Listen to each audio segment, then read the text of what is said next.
Hello everyone! You can arguably say that every champ in League is designed in a special manner that makes them unique. Obviously, Yone is no different, but what makes Yone special from most of your traditional carries is that no matter what situation Yone is put in, there's almost always a way out or method of outplaying your opponent. The only thing limiting you from that is just your skill, but another thing I noticed is that if you are better than your opponent by just a bit, you will snowball and take over the game if you know what you are doing. This makes Yone a demon when you are smurfing at any level. I don't like to smurf, but it's unavoidable playing flex until I reach higher ranks, but I did want to show the level of domination you can display in your games with Yone even if you make some mistakes. Thanks for watching, make sure to like and subscribe. Love you all. Today's matchup is a solo queue masters peak game and I've gone over the matchup quite a few times, so today is more so showcasing how to take over a game. But just for a quick reminder, Ignite and Exhaust are both okay choices, Bone Plating to block her burst, and Shield Bash for some extra damage. Against Mbessa, there's some spacing involved, but when you are trading, you will win every trade if she uses even a single ability to gap close, and with her R nerfs, it's a lot easier to dodge her ultimate. We'll explain the details as we go. Level 1, keeping the wave even is fine. The main thing to watch out for is her Q2, which can chunk your HP if it's single target, while getting rid of bone plating, so it's necessary to be careful when you're stacking Q. Since she used Q, I walked up to auto Q, but minions blocked us, and with her long passive auto range, we got hit and I can only use Q.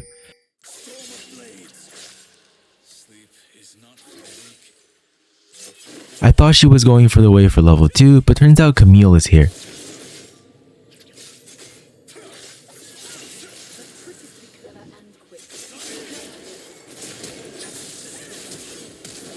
Honestly, it kinda sucks because I was so close to level 2, but I missed the minion trying to aim. It was also unfortunate that Mbessa's Q was up there, even though that's my fault for not memorizing the CD. The correct play was getting level 2 and not immediately chasing with flash, then continuing from there. Coming back, we collect a huge wave and slow push the next wave.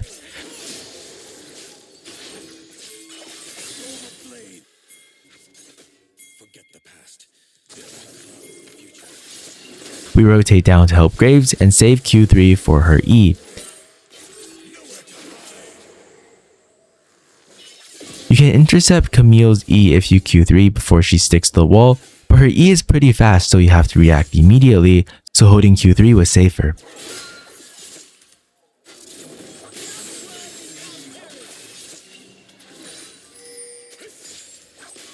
The biggest thing that Yone wants to avoid against champions he can't effectively poke under turret is to be freezed on. As you can see, it's hard to maximize our damage. But she goes in again, almost killing herself.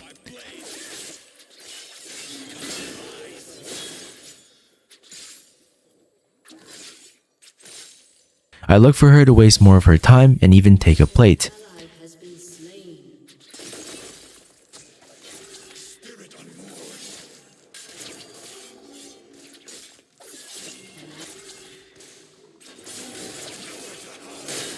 We base after shoving and I usually would never build like this, but the gold was perfect so there wasn't a reason not to. One way of getting her abilities out is by using Q3 at max range, but since she isn't going in, we just let it go. The reason why we Q3 at max range is so that her Q1 wouldn't be able to hit us when we engage.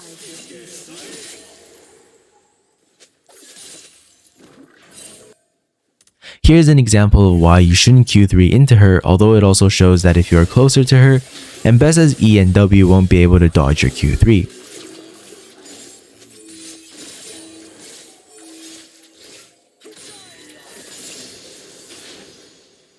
In another fight, we use the same Q3 strategy and she uses her W to gap close. Normally, we would just E into her face as she uses Q, but the pings were throwing me off. Luckily, she overstayed, allowing us to Q3, bursting her down with Lethal Temple. The same idea applies to our ult, so when she used up her Q, we straight up ult her and then dodge her ult with E before killing her with W flash auto.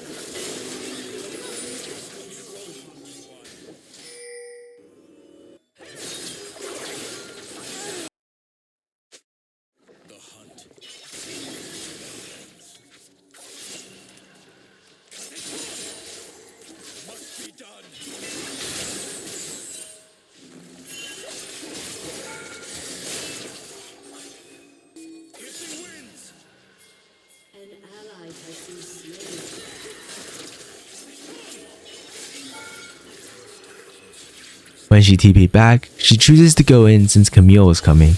Instead of dealing with a 1v2 situation, we one-shot Mbessa, but Ari TP'd so it would have been fine for us either way.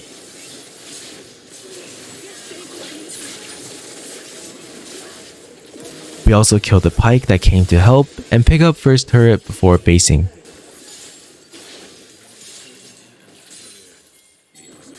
Since Drake was up and people were grouping, I went mid to clear wave in case they needed me and rotated back up top. While waiting for the wave, we camped enemy red if they came, instantly killing Diana and once again the Pyke, who was always being too nosy.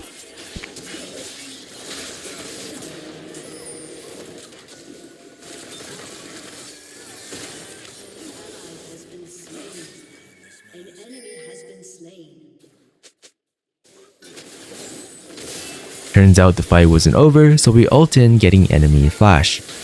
I'm not in a rush to base even with so much gold because no one can stop me and I want to make the most out of the situation that I was in. As you can see, we find Camille who was looking for her top camps and we finally base after that.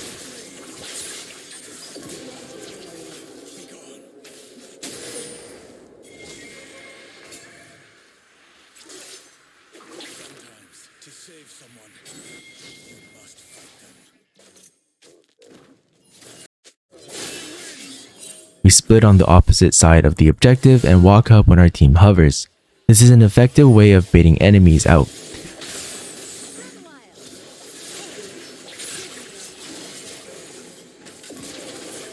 Camille shows up again and it's really important not to rush in these situations because of enemy summoners and abilities.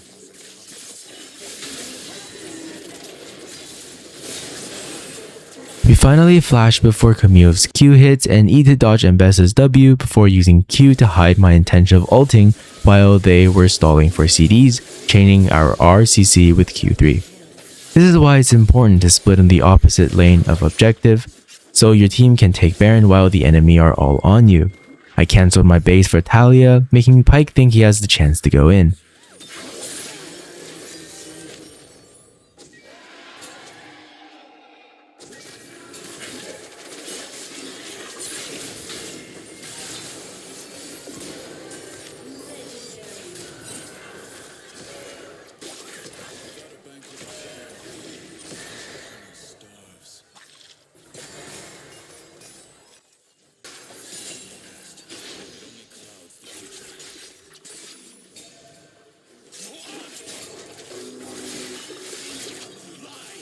I guess I should have just autoed. I thought I had enough time.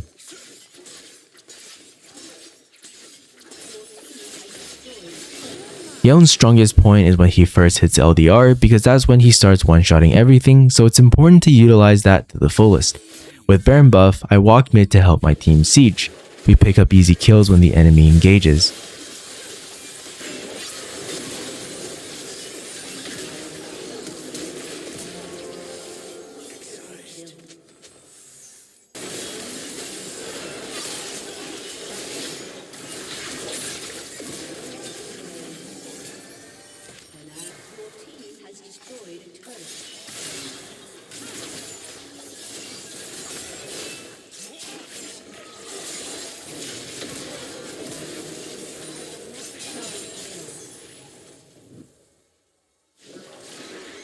But honestly, who can stop a fed Yone? With not a single obstacle in sight, we easily end the game, destroying everything in our path. Thanks for watching, make sure to like and subscribe. Bye bye.